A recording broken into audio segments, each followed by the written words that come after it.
Preparations for his birthday party haven't been ideal. Desmond Tutu had hoped his friend the Dalai Lama would attend, but the Tibetan spiritual leader has had to stay home after failing to receive a visa in time. Tutu, a former Nobel Peace Prize winner, says authorities caved into pressure from China, even accusing them of being worse than South Africa's old apartheid regime. It's just unconscionable, that we who suffered under an oppressive regime should be doing the kinds of things that really are done by oppressive governments.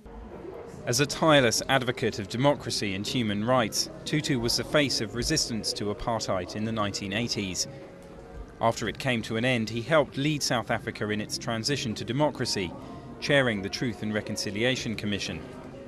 He also developed a close friendship with Nelson Mandela. We had a very, very amicable relationship. I mean, I would pick up that phone and say I want to speak to him, and I'd be put through to him in a flash.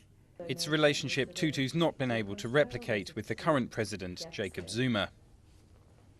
I've not been able to have that kind of relationship with the present president. I mean, I've called, and they've never returned my call. He's never returned my call.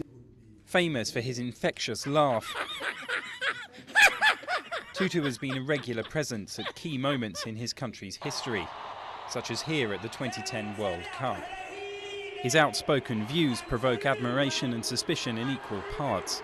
Before attacking Zuma's black-majority government, he proposed a tax on the white population who once benefited economically under apartheid.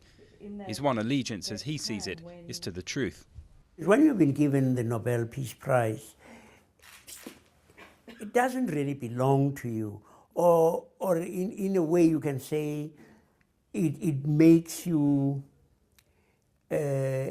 answerable to the world. I mean, the world, as it were, has a piece of you.